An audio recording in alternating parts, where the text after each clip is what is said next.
An American soldier faces up to 35 years in jail. 2 other security leakers are effective fugitives. On Sunday Morning Live, we ask you to decide, are whistleblowers heroes or villains?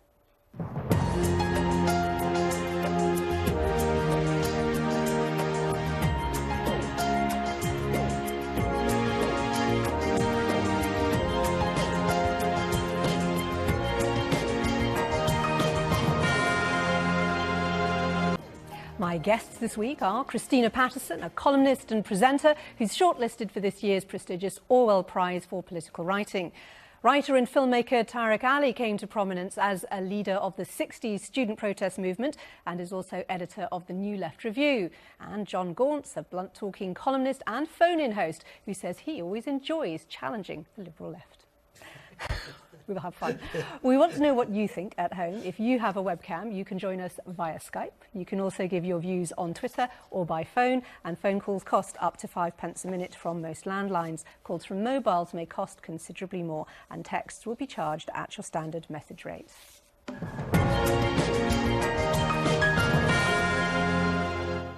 First, a question of trust or a question of conscience. After a marathon 3-year legal process, US soldier Bradley Manning was finally sentenced this week to 35 years in jail for distributing hundreds of thousands of secret documents. Private Manning, who immediately requested a sex change operation and to be known as Chelsea, has become the centre of a Freedom of Information campaign. Manning's case follows other high-profile leakers making headlines: WikiLeaks founder Julian Assange and former CIA man Edward Snowden. They all say their actions were for the public good, but authorities on both sides of the Atlantic view them as serious breaches of security.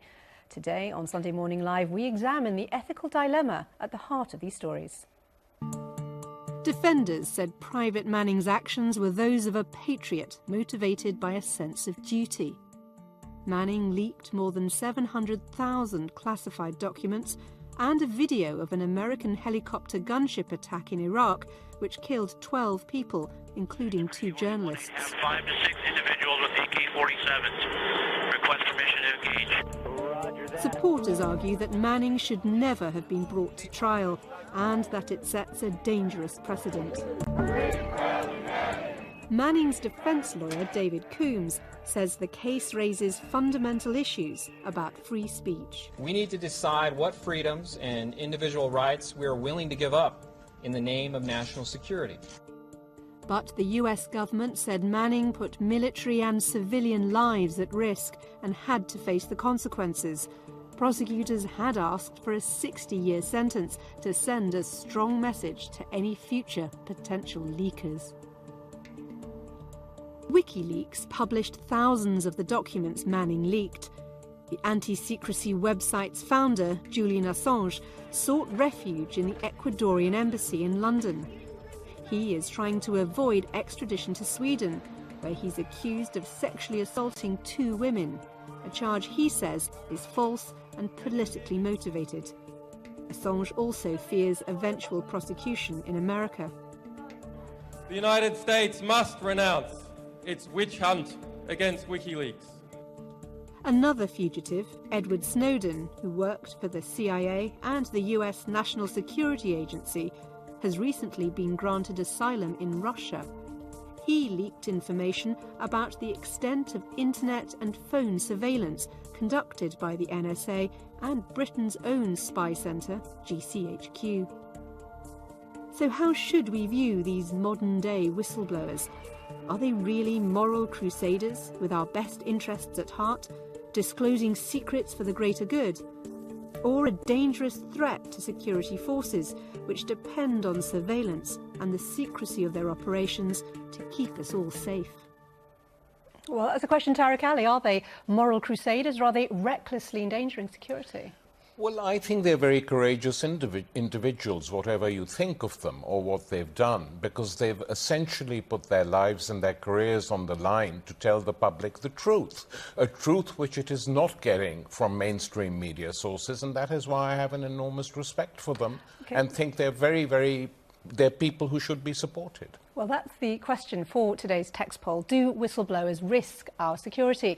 Text the word vote followed by yes or no to 81771. Texts will be charged at your standard message rate.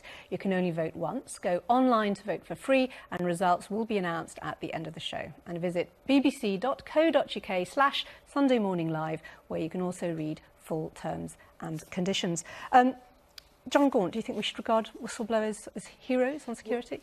When you talk about whistleblowers, let's just keep it focused on whistleblowers in these particular Specifically instances. on security. No, these three are villains. There's no two ways about it. Manning's a traitor to his nation.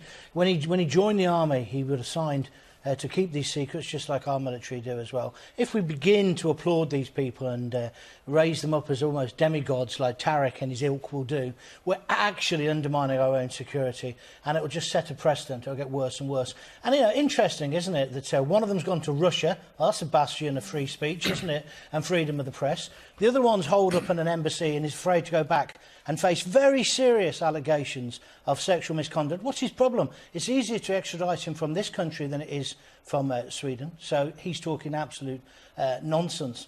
So the bottom line is, as far as I'm concerned, they are villains. Now, that's not to say they haven't brought out some things which are very, very interesting. And that's why it's not just a black and white issue. All right, what about you, Christina? What's your view? Well, I find myself in the unfamiliar position of saying I agree with John Gaunt, largely, which is that, I mean, I think you can't answer this question in a straightforward yes and no way. Are they all villains? Yeah, we don't know.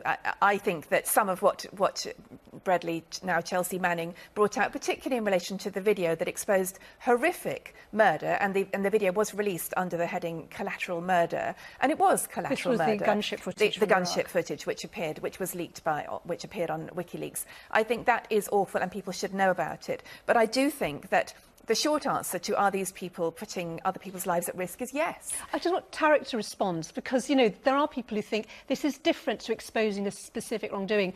Thousands of documents which they hadn't read just released, and in the case of WikiLeaks, published sometimes without names redacted, which jeopardised safety. But often, if you look at these documents, and I can't say I've read all of them, but I've read a lot of the WikiLeaks stuff which is available, most of them are effectively diplomatic cables from US embassies to the State Department saying things which we all suspected but didn't know.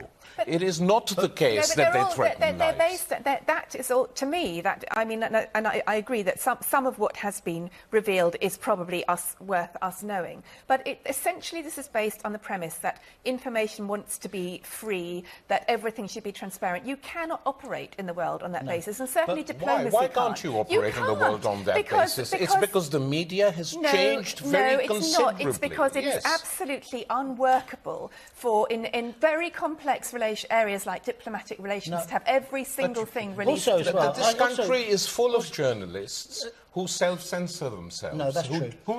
Who don't publish stuff which they know exists. That's true. So when you have people like these guys coming up and saying, this is what is really going on, suddenly everyone wakes up. This was published by the Washington Post, the New York Times and the Guardian. To a large extent, you are, but let's compare, say, to Watergate, for example. Yeah. There, in Watergate, very important what they found out there, and very important the way they exposed it. Yeah. At the centre of all this, you've got a man who's holed up in the Ecuadorian embassy in London, Assange, who is a complete and utter egotist. Yes. This man is releasing everything with no concern about the consequences. I agree. When we talk about Watergate, completely different. I agree. And, you know, no one would knock what they did in Watergate. I agree. What I'm against is this man who is facing serious allegations. That he's facing any serious yes, he charges. is. No, well, you don't go know back that. then. Go back. If he's got nothing to worry about. He is worried about he's being a sexual extradited. offender, Well, and he's scared to go John, back. there are charges. We can extradite him from this country. John, just need to clarify that he's wanted on charges. Just for a second, it's important to clarify. Julian Assange is wanted on charges of sexual assault. He's not been convicted of anything. No, and of course, he claims that he feels it's part of a bigger potential extradition attempt He could be by the US extradited from this country easier. It's a fact. That's why he's in the embassy. Don't John, mistake that. As someone someone who's half Swedish, may I say that I am absolutely sure that Sweden has no other agenda about extradition here. Sweden is concerned with people breaking its laws. Absolutely. And this is what it looks as though. I mean, we don't know. This is what the hang on. If we're going to discuss, what are we discussing? The rape charges? In that case, we're talking about whether we're talking about heroes and villains. We're talking about heroes and villains. Can I just specify? We're not discussing charges. I think the question we're asking is there a bigger, perhaps conspiracy is the wrong word, but that authorities are perhaps trying to shut down information because they don't want anything out, including stuff which should be out? In terms or of, is there a concern about reckless exposure of information? I think Julian Assange is undoubtedly utterly cavalier about information, and he will put anything into the public arena. He believes that all information should be in the public arena. Investigative journalism is really important, and we don't want any of this to stop that happening, right? I actually believe in a free press. I actually believe what's happening with Leveson, it means we're going to have less of a free press. We should be supporting a free press. However, this man is reckless, and he's at the centre of all of these things, and he's the man who's going to damage it. Of course, we need to know if our government's Julian Assange aside now, because I'd like to bring in that. people who've been involved in the issue of leaking security information. We're joined by Annie Machon on webcam. She's a former MI5 intelligence officer who left the service in 1996 with another operative, David Shayler, to blow the whistle on alleged activities, including plot to kill Libyan leader Colonel Gaddafi and allegedly failings to stop an IRA bombing in London. Annie Machon, some people are saying, you chose to sign the Official Secrets Act. With security, you should have honoured it. Well, I did sign the Official Secrets Act, sure. My very first preliminary interview, part of a 10-month recruitment process when I knew nothing of what the intelligence agencies were doing. And to my dying day, I will protect official secrets. What I felt compelled to help David Shayler expose, however, was a whole list of crimes and illegal acts being committed by the spies. And they could get away with it because there was no meaningful oversight in the UK in order to hold them to account. So I would argue that crimes committed by the spies are not official secrets. They are unofficial secrets. Could you not have gone through an official channel? Is a proper channel where whistleblowers can go without risking prosecution, where there can be a proper official investigation into allegations of wrongdoing. When you look at the cases of people like Edward Snowden and Bradley Manning, Private Manning, do you feel that they had an alternative to what they did, or were they doing the right thing? Obviously, they felt they had no alternative, otherwise they would not have taken that risk. No whistleblower goes out on a whim to do what they do. They know what they face, potentially years, life in prison. And they also know that they will lose their careers and all that goes with it. So it's a very difficult decision to do. However, if you see so much egregious activity that you feel you have to speak out, and bear in mind, most people join these services because they want to serve their country, they want to make a difference, they want potentially to save lives. If they feel that there is no other route to serve their country but to go public and take that risk, they will still do it. Thank you. Stay with us, Annie, because I'd like to bring in Bob Ayres, who still works in the security business, was a cyber intelligence officer in the US Army for 30 years. Thank you for joining us. The argument, I have to follow orders, has not been acceptable since the Nuremberg trials at the end of the Second World War. If people believe something morally wrong is going on in the security operations, they have to report it, don't they? And that's what Private Manning believed. Well, you're confusing two issues. One is morality, and the other is legality.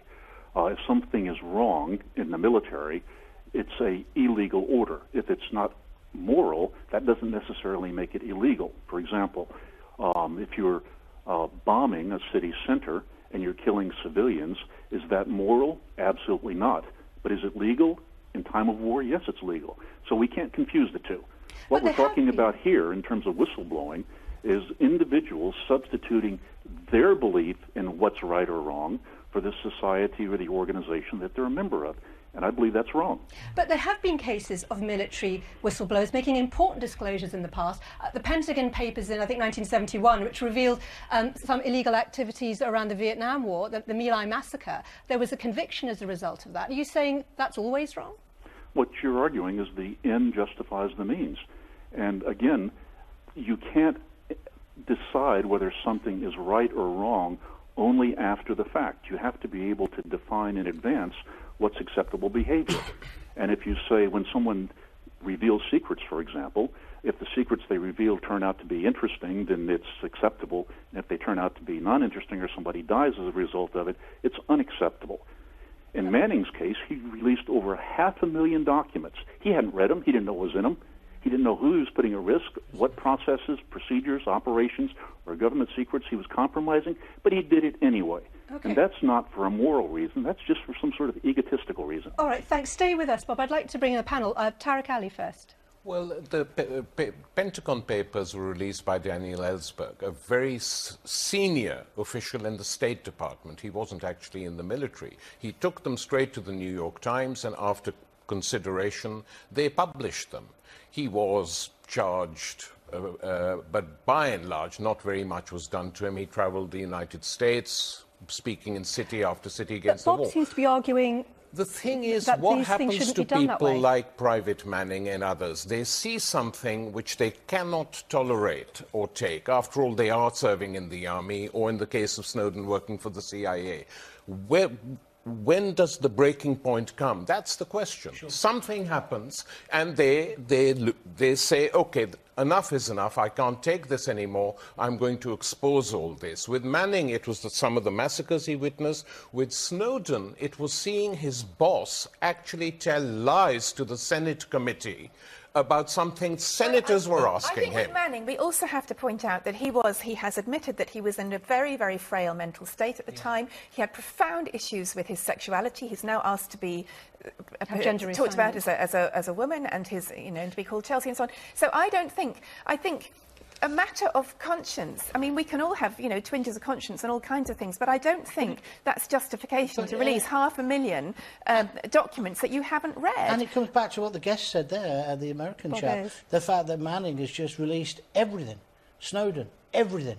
Assange, everything. They couldn't possibly have read it. Just like you say, Tariq, you haven't read it all, I haven't read it all. They hadn't even read it all. Different in the Vietnamese case in 1971, and different with Watergate. You can begin to see some kind of justification. You see something horrendous happening, you say this isn't right. Manning is just off on one. It's just egotistical. And it all comes back to this man who's holed up in the embassy at the moment to Assange. If you don't know who you're putting at risk, and if you haven't even taken the trouble to find out who you're putting at risk, quite hard to argue that's a profoundly moral act. Yeah, that's a moral act. It isn't. It's not a question of morality. It's a question essentially of what they see. We're debating heroes and villains.